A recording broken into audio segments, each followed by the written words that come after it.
Regresamos en este rumbo de la mañana cuando son las 8:18 de la mañana y vamos a continuar con el comentario de Víctor Villanueva. Bueno, el día de ayer nosotros sostuvimos una entrevista interesante con Antonio Ciríaco, que es decano de la Facultad Económica de la Universidad Autónoma de Santo Domingo, un economista de cierta relevancia en este país, que siempre está a disposición y que de alguna u otra forma abordamos de manera muy sucinta. No pudimos ahondar mucho sobre eso, sobre el debate que está solapado en cuanto a la reforma fiscal que se debe tener en la República Dominicana, sobre todo porque de manera sistemática desde el gobierno anterior y han transgredido, violado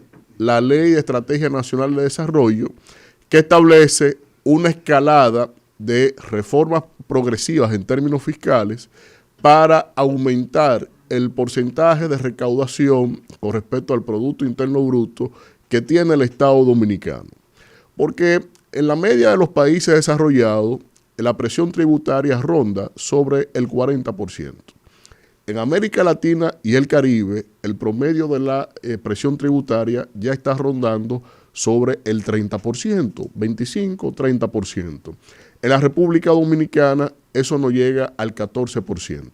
Y cuando tú tienes solo una asignación específica al sector educación de un 4% del Producto Interno Bruto para ese ministerio, tú dejas entonces al Estado con un 9% disponible para atender el resto de las dinámicas que implica hacer gobierno, tener institucionalidad y sobre todo invertir en el desarrollo humano y de la nación dominicana. Sobre eso se entendió cuando se estableció esa Ley de Estrategia Nacional de Desarrollo que ese era un lastre para la competitividad del Estado y la redistribución de las riquezas en función de lo que es tener esa agenda marcada de uno poder mitigar la desigualdad social, que no hay otro mecanismo más efectivo que es el involucramiento del Estado de manera directa en el fomento de políticas públicas que puedan generar precisamente una dinámica, un círculo virtuoso de la dinámica de producción de riquezas de la economía del país. Y sobre eso, tanto el gobierno anterior como insisto, han dejado de lado las distintas escaladas de presión tributaria porque han preferido actuar sobre el populismo antes de irse hacia el sistema de los empréstitos, hacia lo que es el endeudamiento externo, antes que tener una fastidiosa agenda que no es popular en ningún sentido para someter al país hacia una reforma fiscal. Es extraordinariamente necesaria que la República Dominicana se adentre en un rediseño de su sistema tributario, porque si bien es cierto que nos ha permitido generar crecimiento económico, también es cierto que el nivel de desigualdad es muy ancho y por lo tanto que aunque no es solo de la República Dominicana, América Latina es el continente, es la región más desigual de todo el planeta y eso está parametrizado ahí en distintos informes de organismos internacionales, crediticios y de desarrollo que grafica claramente que nosotros a la vez no eludimos esos efectos de tener un modelo que sustenta esencialmente desigualdad social y que el Estado de alguna u otra manera necesita más recursos. Porque mientras la economía va creciendo, pues entonces un gran universo salariado, pues entonces no crece, no se indexa ese crecimiento directamente a la actividad productiva del colectivo y también se languidece en cuanto a los servicios públicos que de alguna u otra manera necesita recibir como compensación social el ente trabajador, sea en salud, sea en educación, sea en seguridad, sea en un sistema de pensiones adecuado y que eso obviamente en nuestra nación sigue siendo aún tarea pendiente para las presentes y futuras venideras generaciones como tal. Ahora bien, nosotros tenemos, desde el punto de vista del gobierno, para evaluar exactamente qué es lo que han tenido que hacer o cuál es la filosofía de esta administración para diseñar un modelo de reforma fiscal. No he visto en lo que pude investigar, no he visto mayor nivel de peligro para las capas medias, para el sistema, para el nivel colectivo mayúsculo de la economía dominicana, de la población dominicana, que esta propia administración sea la que desarrolle un modelo de reforma fiscal.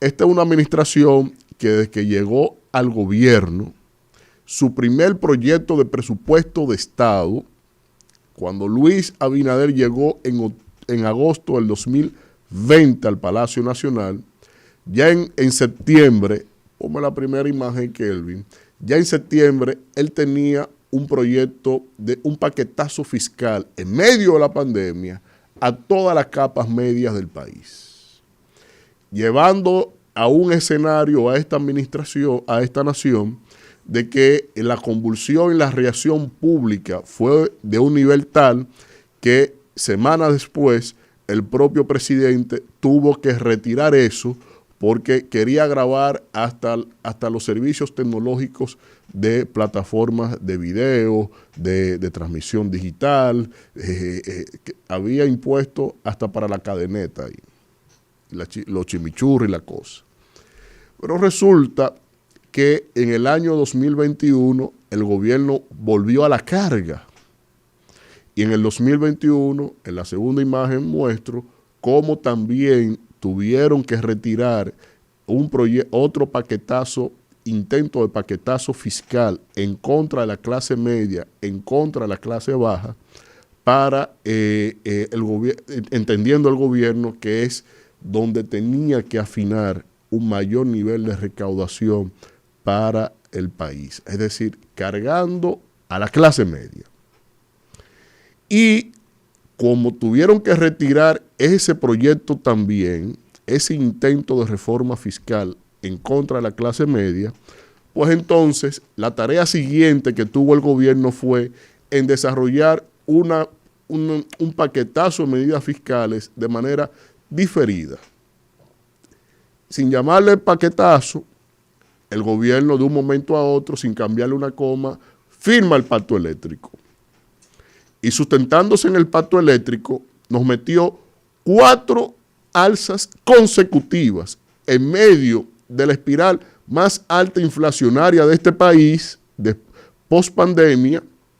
Nos metieron 4 alzas de reformas de aumento a la tarifa eléctrica, precisamente para recaudar más.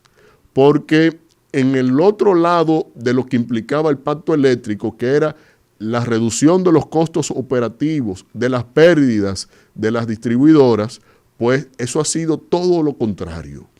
Se han aumentado sueldos, han aumentado los gastos corrientes, han aumentado las pérdidas del sistema, lo que se destina también como subsidio al sector eléctrico, y eso obviamente que ese lado que implica la actuación del Estado, del gobierno central, el pacto eléctrico no lo cumplió en nada, ni lo ha cumplido, ni se proyecta que lo cumpla. Lo que sí cumplió fue meternos cada 6 semanas un alza inmisericordia. En medio de la inflación que teníamos, nos metieron esas 4 alzas sin preguntarle a nadie, contra viento y marea.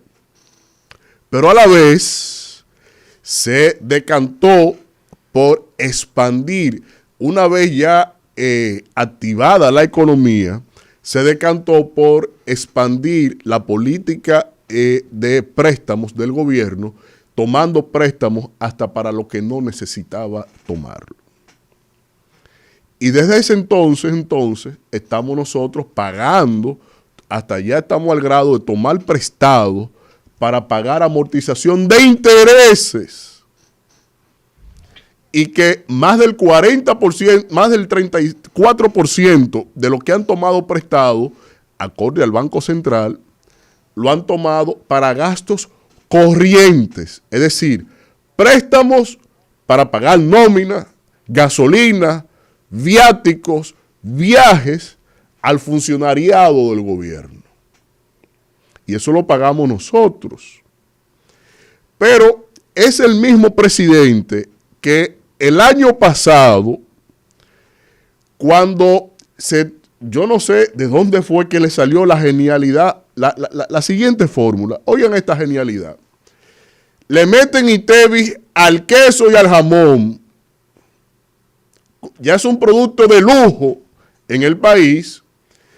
Cuando él le puso ITEVIS al queso y al jamón, en ese mismo mes le quita los impuestos a los combustibles destinados a los yates. ¿Lo recuerdan? Y por un lado, entonces tú tienes a un presidente que es el principal postestandarte de la elusión fiscal de este país. Es decir, que lo que generan grandes volúmenes de capitales, sacan el dinero del país, se lo llevan a paraísos fiscales para evitar pagar impuestos por esas fortunas. Práctica que es colectiva de todo el que tiene gran capital. Ahora, la tendencia mundial es, en términos de lo que es responsabilidad fiscal, en términos impositivos por un lado, pero también la moral impositiva de muchos ricos a lo largo de todo lo que ha sido la experiencia de la pandemia. Tú tienes en Europa y en Estados Unidos casos como el de Warren Buffett, por ejemplo, que te dice claramente, grábeme más. Ricos diciendo, grábeme más, quiero pagar más. Pero los ricos de aquí no pagan más. Al contrario, pagan menos y están escudados de exenciones fiscales. Es decir, que con el precedente que tiene esta administración, ¿ustedes creen que una reforma fiscal irá a cobrarle a los que tienen más? Con el precedente de esta administración, ¿ustedes creen que la clase media se librará de que nos carguen más dinero en impuestos y nos sigan dando la mediocridad de servicios públicos como ha sido característica de esta administración?